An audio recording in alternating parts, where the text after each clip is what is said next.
Hello everyone. आज हम अपना एक नया टॉपिक स्टार्ट करने जा रहे हैं कोर्स का, कंट्रोल ऑफ माइक्रो ऑर्गेनिज्म। ये एक बहुत ही इंटरेस्टिंग टॉपिक है और इसका यूज़ हम मेनली हम इसका यूज़ करते हैं हर तरह की लैब्स में।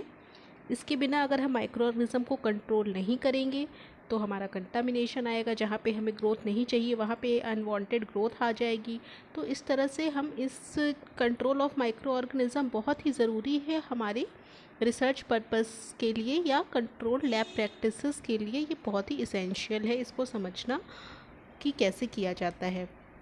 तो चलिए स्टार्ट करते हैं। कंट्रोल ऑफ माइक्रो ऑर्गेनिज्म थोड़ा सा लेंदी टॉपिक है जो आपका तीन लेक्चर्स में ख़त्म होगा। आज हम ये पहला लेक्चर ले रहे हैं कंट्रोल ऑफ माइक्रो ऑर्गेनिज्म में।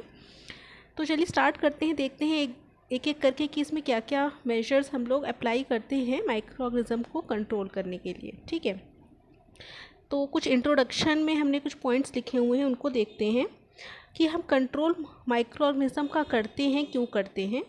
क्योंकि ताकि हमारा कंटामिनेशन ना आए। ठीक है, दूसरी चीज़ डिज़ीज़ या इन्फेक्शन को प्रिवेंट करने के लिए, क्योंकि अगर हम कंट्रोल नहीं करेंगे, ऐसे ही मान लीजिए भी आप घूमने लग जाएं तो क्या होगा, आपको इन्फेक्शन हो सकता है, कोरोना वायरस का इन्फेक्शन हो सकता है, किसी और भी माइक्रो ऑर्गेनिज्म का इन्फेक्शन हो सकता है। तो अपने आप को जितना हम अगर प्रोटेक्ट करके रखेंगे उतना ही हम इन्फेक्शन से बचे रहेंगे। तो या हम जितना हम कंट्रोल कर पाए माइक्रो ऑर्गेनिज्म को अपने लेवल तक, हमें उसको कंट्रोल करना ही चाहिए जिससे हम हेल्दी लाइफ जी सकें। इसके अलावा कंटामिनेशन को कम करने के लिए तो बात हम डिस्कस कर ही चुके हैं। उसके बाद देखिए लिखा है स्टॉप डिकम्पोजिशन एंड स्पॉयलेज। इस डिकम्पोजिशन या स्पॉयलेज, किसी भी चीज़ को ख़राब होने से रोकने के लिए या बर्बाद होने से रोकने के लिए भी हम कंट्रोल करते हैं। जैसे खाने पीने की चीज़ें बर्बाद ना हो पाएँ, फंगल ग्रोथ ना आ जाए, कुछ बाहर छोड़ नहीं देते हम खाने पीने की चीज़ों को इस तरह से खुला, क्योंकि उसमें कंटामिनेशन हो सकता है, कुछ फंगल ग्रोथ हो सकती है, कुछ भी हो सकता है, कीड़े मकोड़े आके भी उसको स्पॉइल कर सकते हैं। तो इन सब चीज़ों को से बचने के लिए हमें माइक्रो ऑर्गेनिज्म को कंट्रोल करना पड़ता है, और कैसे कंट्रोल करते हैं वही हम इसमें पढ़ेंगे। नेक्स्ट पॉइंट देखिए क्या है कि control of microbial growth means to inhibit और prevent growth of microorganism. अब देखिए कंट्रोल किस कहा जाता है, माइक्रोबियल ग्रोथ को या माइक्रो ऑर्गेनिज्म को कंट्रोल करो। उसका मतलब क्या होता है? कंट्रोल हम दो तरीके से कर सकते हैं, या तो हम उसको पूरी तरीके से मार दें, ठीक है, या तो हम दूसरे क्या कर सकते हैं, उसकी ग्रोथ ना होने दें, उसकी ग्रोथ को स्टॉप कर दें। यही दो तरीके हैं जिससे हम कंट्रोल कर सकते हैं, और तो कोई मेथड है नहीं। या तो हम उसको पूरी तरह से ख़त्म ही कर दें, उसका पूरा सर्वनाश कर डालें, या तो हम क्या करें, उसकी ग्रोथ ना होने दें। दोनों मेथड में से कोई भी अगर एक मेथड हम अगर अपना लेंगे तो क्या होगा कि कोई भी कंटामिनेशन, इन्फेक्शन कुछ भी नहीं होगा हमारे लिए अनहेल्दी। ठीक है, उसके बाद अगर हम किसी चीज़ को मारते हैं, ठीक है, मारने में क्या, मारने के लिए एक वर्ड होता है साइंटिफिक, साइडल, CIDAL, साइडल। तो साइडल वर्ड जहाँ भी लगा हो, समझिए वो किसी चीज़ को मारने के लिए या किल करने के लिए यूज़ हो रहा है। और किसी चीज़ को रोकने के लिए, मान लीजिए ग्रोथ को रोकने का, जैसे कोई एक साइंटिफिक वर्ड अगर हम आपको बताएं तो उसके लिए हम स्टैटिक वर्ड का यूज़ करते हैं। जैसे स्टैटिक मतलब उसको रोक देना, नाम से भी थोड़ा बहुत आप लोगों को पता चल रहा होगा। स्टैटिक मतलब एक उसको स्टॉप कर देना, उसकी ग्रोथ को, ठीक है, मारना नहीं, स्टॉप करना। और साइडल मीन्स मार देना। तो साइडल और स्टैटिक दो वर्ड आपको कई सारी चीज़ों में मिले हुए दिखेंगे, जिसमें आप लोग समझ सकते हैं कि कौन सा किलिंग एजेंट है और कौन सा इनहिबिटिंग एजेंट है। जैसे बैक्टीरियसिडल, ठीक है, फंजीसाइड्स हम यूज़ करते हैं, ठीक है। तो उसमें मतलब इसका मतलब ये पूरी तरह से उसको किल कर सकते हैं, और अगर स्टैटिक कहीं लगा है मतलब उसकी ग्रोथ को स्टॉप करते हैं। तो ये इंट्रोडक्शन में कुछ पॉइंट लिखे हुए हैं, इसको आप लोग ऐसा लिख लीजिएगा, एक बार रीड कर लीजिएगा, इजी है ये भी। अब एक टर्म यूज़ होता है स्टेरिलाइजेशन। स्टेरिलाइजेशन एक वर्ड है जिसका मतलब आपको अच्छे से पता होना ज़रूरी है। स्टेरिलाइजेशन का मतलब होता है complete removal of micro organism, ठीक है, किसी सरफेस से या किसी जिस एरिया को हम स्टेरिलाइज कर रहे हैं उस एरिया से, किसी ऑब्जेक्ट से, कहीं से भी अगर हम कंप्लीट रिमूवल कर देते हैं माइक्रो ऑर्गेनिज्म का तो हम कहते हैं स्टेरिलाइज्ड है वो। स्टेरिलाइज्ड वर्ड का यूज़ हम इस तरह से नहीं कर सकते कि जैसे हमने यहाँ पे कहीं पे मान लीजिए हमने अपने हाथ में मान लीजिए वो अल्कोहल लगा लिया, ठीक है, जो आजकल यूज़ कर रहे हैं सब लोग। तो हम लोग ने अपने हाथ को क्या किया, स्टेरिलाइज नहीं किया, उससे क्या हुआ, हम लोग ने बैक्टीरियल ग्रोथ को ही स्टॉप किया है, स्टेरिलाइज नहीं किया। तो स्टेरिलाइजेशन वर्ड हम वहाँ यूज़ नहीं करेंगे। हम डेटॉल से या कुछ ऐसे लाइजॉल से अगर कहीं वाइप करते हैं, पोंछा लगाते हैं, तो स्टेरिलाइज नहीं करते हैं हम उसको क्या करते हैं, ग्रोथ को स्टॉप करते हैं। ठीक है, कोई भी माइक्रो ऑर्गेनिज्म हो या जो भी, उसको हम मार सकते हैं, ग्रोथ को स्टॉप कर सकते हैं, लेकिन कंप्लीट रिमूवल जहाँ पे होगा केवल वहीं पे स्टेरिलाइजेशन वर्ड का यूज़ होगा। कंप्लीट रिमूवल हम अपने घर में नहीं कर सकते। ठीक है, वो लैब्स में ही पॉसिबल है जहाँ पे इस तरह के काम होते हैं, जहाँ पे कहीं भी एक भी माइक्रोबियल ग्रोथ अलाउड ना हो एक्स्ट्रा। ठीक है, तो वहाँ पे हम कंप्लीट स्टेरिलाइजेशन भी कोई वर्ड नहीं होता कि पार्शियल स्टेरिलाइजेशन या कंप्लीट स्टेरिलाइजेशन। स्टेरिलाइजेशन मतलब कि पूरी तरीके से ही स्टेरिलाइजेशन। ठीक, तो मतलब complete removal of micro organism. तो स्टेरिलाइजेशन के कुछ मेथड्स हैं। हम इसको स्टेरिलाइजेशन के मेथड्स इसलिए नहीं कहेंगे क्योंकि इसमें जो मेथड्स बताए गए हैं, ये चार्ट आप लोग देख रहे होंगे, इसमें कुछ स्टेरिलाइजेशन के मेथड है, कुछ स्टेरिलाइजेशन के मेथड नहीं भी हैं। तो इसलिए हम इसको कहेंगे माइक्रोबियल ग्रोथ कंट्रोल मेथड्स। ठीक है, अब इसको आप ये वाला मैंने डायग्राम प्रेसकॉट से लिया हुआ है, जो आपको मैंने बुक भेजी उसमें आपको मिल जाएगा ये डायग्राम। मतलब ये जो बना हुआ है ये आपको मिल जाएगा उसमें, तो आप लोग वहाँ से बना लीजिएगा अपनी कॉपी में। इसके 3 मेथड बताए गए हैं। पहला तो बताया गया है फिजिकल मेथड, दूसरा हुआ है केमिकल मेथड, और तीसरा मैकेनिकल मेथड ऑफ कंट्रोल। ठीक है, तो फिजिकल मेथड में जितनी चीज़ें इन्होंने बताई वो आज हम कवर करेंगे पूरा। कल हम केमिकल मेथड्स पढ़ेंगे, और जो फिजिकल मेथड है वो बहुत ईजी है, वो आप लोग होमवर्क में करेंगे। ठीक है, उसमें कुछ नहीं है। देखिए, जो मैकेनिकल मेथड है वो आप लोग होमवर्क में करेंगे, उसमें केवल फिल्ट्रेशन है। उसमें भी आप लोग पढ़ने की कोशिश करिएगा, नहीं समझ में आएगा तो मैं उसको एक्सप्लेन करूँगी, लेकिन कोशिश आप लोग अपने आप से करिएगा। ये आप प्रेसकॉट से ही पढ़ेंगे, बुक सबके पास अब है। ठीक है, उसकी फ़ोटो खींच लीजिएगा, स्क्रीनशॉट लेके आराम से पढ़िएगा या अपने सिस्टम में ट्रांसफ़र करके पढ़िएगा, लेकिन सब लोग पढ़ेंगे। तो आज हम फिज़िकल मेथड्स देखते हैं, किस तरह से फिज़िकली हम कंट्रोल कर सकते हैं। उसके कुछ मेथड्स हम आपको बताते हैं। देखिए, फिज़िकल मेथड में हमारा क्या होता है, हीटिंग तो बहुत कॉमन सी बात है कि किसी चीज़ को अगर हम हीट कर देते हैं तो हम मानते हैं कि उसमें माइक्रो ऑर्गेनिज्म एक तरह से ख़त्म हो गए हैं, या क्या हो गया है, वहाँ पे स्टॉप हो गई है ग्रोथ। जो भी थे वो मर गए हैं, और जो जिंदा भी रह गए वो ग्रो नहीं कर पाएंगे फर्दर। तो heating is one of the most and oldest forms of microbial control method. It is used in simple techniques like cooking and Canning. तो हीटिंग सबको पता है, कुकिंग में यूज़ होता है। हम लोग किसी खाने पीने की चीज़ों को पहले कुक करके खाते हैं प्रेशर कुकर में या कहीं भी, तो उसमें क्या होता है, हीट होता है। वो हीट होता है तो उसमें अपने आप कोई अगर माइक्रोब्स लगे भी होंगे तो वो ख़त्म हो जाएंगे। या कैनिंग, किसी भी चीज़ को हमें पैक करना होगा उसके पहले भी हम उसको हीट कर देते हैं ताकि ख़राब ना हो, फिर उसको पैक करते हैं कैनिंग करने के लिए। अब हीट से होता क्या है, हीटिंग करने से क्या होता है, जो माइक्रोब्स होते हैं, उनकी जो प्रोटीन होती है डीनेचर हो जाती है। उसमें जितने भी एंजाइम्स होंगे जो उसको उसमें मेटाबॉलिज्म करते होंगे, सब क्या होंगे, डिग्रेड हो जाएंगे, डीनेचर हो जाएंगे, ख़राब हो जाएंगे, उनका स्ट्रक्चर ख़राब हो जाएगा, कुछ नहीं कर पाएंगे। अल्टीमेटली क्या होगा, बैक्टीरिया या जो कुछ भी होगा वो मर जाएगा। ठीक है, अब देखिए, जो हीटिंग होता है, हीटिंग पूरी तरीके से एक तरह से वो ख़त्म नहीं करता है। कि मान लीजिए माइक्रोबियल स्पोर्स हैं, हमने आपको बताया ना, स्पोर्स के बारे में बताया था कि वो अपने चारों तरफ एक ऐसी लेयर बना लेता है स्लाइमी की, उस पर कुछ इफेक्ट नहीं पड़ता है ईजिली। ठीक, तो स्पोर्स ख़त्म नहीं होते हैं उससे, लेकिन वेजिटेटिव सेल्स जो होती हैं, जो माइक्रो ऑर्गेनिज्म नॉर्मल है, बैक्टीरिया, वो ख़त्म हो जाते हैं। ठीक है, तो हीट एक मेथड हो गया स्टेरिलाइजेशन का। अब हीट को हम ड्राई हीट और मॉइस्ट हीट स्टेरिलाइजेशन दो तरह से डिवाइड कर देते हैं, ड्राई हीट और moist heat sterilization. Dry heat sterilization में हम ड्राइड फॉर्म में स्टेरिलाइज करते हैं, और मॉइस्ट हीट स्टेरिलाइजेशन प्रोसेस में हम मॉइस्ट हीट में स्टेरिलाइज करते हैं। ड्राई हीट मॉइस्ट में आपको समझ में आ जाएगा क्या होता है। ड्राई हीट स्टेरिलाइजेशन में सबसे पहला इंसिनरेशन है। मतलब इंसिनरेशन क्या, आप किसी भी चीज़ को जला दो, सीधे बर्न कर दो हाई टेम्परेचर पे। ठीक है, तो उसको जलाने को जो प्रोसेस होती है, किसी चीज़ को जलाना, ठीक है, आग के ऊपर किसी चीज़ को रख देना कुछ टाइम के लिए, वो हमारा इंसिनरेशन कहलाता है। जैसे खाक करना, जिसको कह सकते हैं राख कर देना। तो जैसे इसका यूज़ कहाँ पे होता है, जैसे मान लीजिए कि हमने कोई मेडिकल इक्विपमेंट यूज़ किया है किसी एक चीज़ पर्टिकुलर पेशेंट को देखने के लिए, उसके बाद हम उस चीज़ को डिस्ट्रॉय करना है। जैसे मान लीजिए हमने स्कैल्पेल का यूज़ किया है, सिज़र का यूज़ किया है, तो इसको हम रीयूज़ कर सकते हैं, लेकिन एक बार हम क्या करते हैं, इसको फ्लेम दिखाते हैं, फ्लेम पे पूरा काफ़ी देर तक उसको स्टेरिलाइज़ करते हैं। फिर उसको हम क्या करते हैं, फ्लेम पे रखने से पहले हम उसको अल्कोहल में डिप करके काफ़ी टाइम तक रखते हैं। उसके बाद उसको फ्लेम दिखाते हैं काफ़ी टाइम के लिए, तो हमारे वो स्टेरिलाइज़ हो गया। और कुछ चीज़ों को हम स्टेरिलाइज़ नहीं करते, हम फेंक देते हैं गर्म करके सीधे।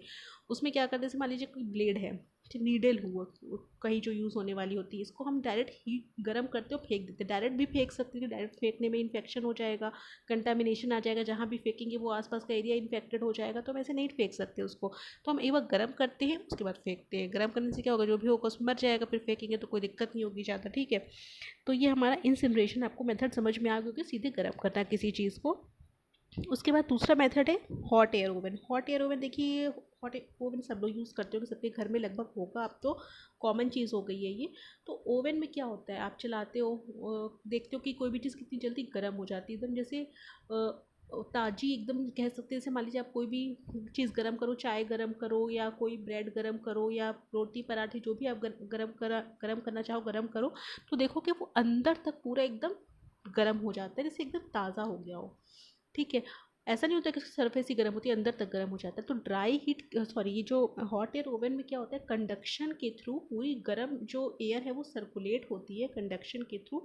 तो ओवन में जैसे आपको कि माइक्रोवेव ओवन जो होता है उसमें माइक्रोवेव सर्कुलेट होती है, ठीक है। जो हॉट एयर ओवन होता है उसमें हॉट एयर सर्कुलेट होती है, ठीक है। हॉट एयर सर्कुलेट होती है, चारों से कंडक्शन होता है उसमें, और चीज़ों को लेयर बाय लेयर क्या करती है, भेदती हुई चली जाती है अंदर तक, पूरा गर्म करके जितना भी ऑर्गेनिज्म को मारना होता है पूरी तरीके से मार देती है, ठीक है। तो अगर हम किसी चीज़ को हॉट एयर ओवन में रख देते हैं, उस पर तो गर्म हवा उसमें हम सेट करते हैं, टेम्परेचर सेट करते हैं, टाइम सेट करते हैं। तो अगर हम कम टेम्परेचर दे रहे हैं तो ज़्यादा टाइम के लिए रखना होगा, ज़्यादा टेम्परेचर दे रहे हैं तो कम टाइम में ही हमारा काम हो जाएगा, ठीक है। तो हम टेम्परेचर टाइम अपने काम के अकॉर्डिंग उसमें सेट कर लेते हैं, काम के भी अकॉर्डिंग और बैक्टीरिया किस टाइप का है उसके भी अकॉर्डिंग, ठीक है। उसमें हम टेम्परेचर टाइम सेट करते हैं।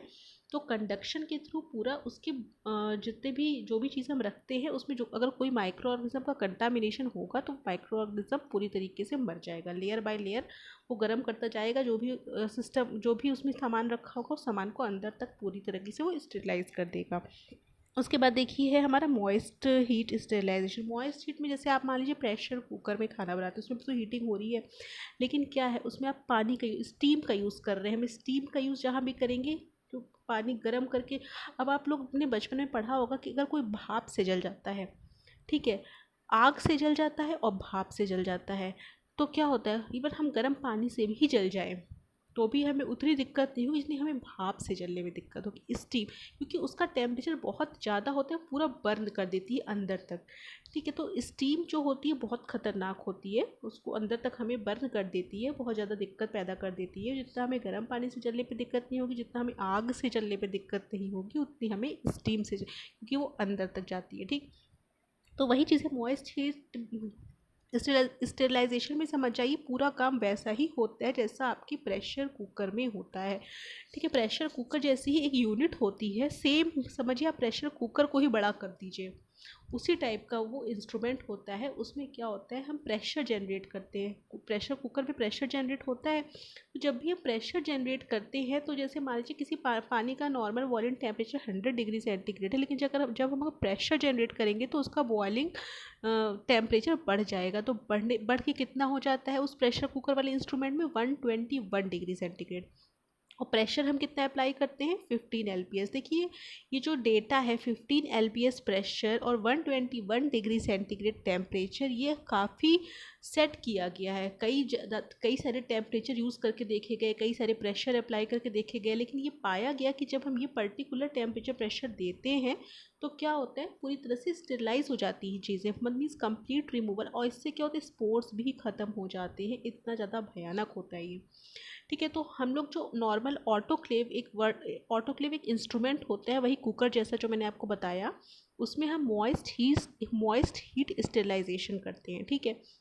तो वही मैंने आपको जो बताया 121 डिग्री सेंटीग्रेड, 15 LPS प्रेशर, और एक टाइम होता है हमारा कि 15 से लेकर के 40 मिनट तक रखते हैं चीज़ों को, जैसी जिस चीज़ की नीड होती है। अगर हमारे केवल इक्विपमेंट्स का कर रहे हैं तो हम थोड़ा सा ज़्यादा टेम्परेचर ज़्यादा टाइम के लिए रख देते हैं। अगर मीडिया का कर रहे हैं तो बहुत ज़्यादा मीडिया को देर तक नहीं रखते ताकि मीडिया की कंपोजिशन में ख़राबी ना आ जाए, तो हम उसको नॉर्मल 20 मिनट के लिए रखते हैं।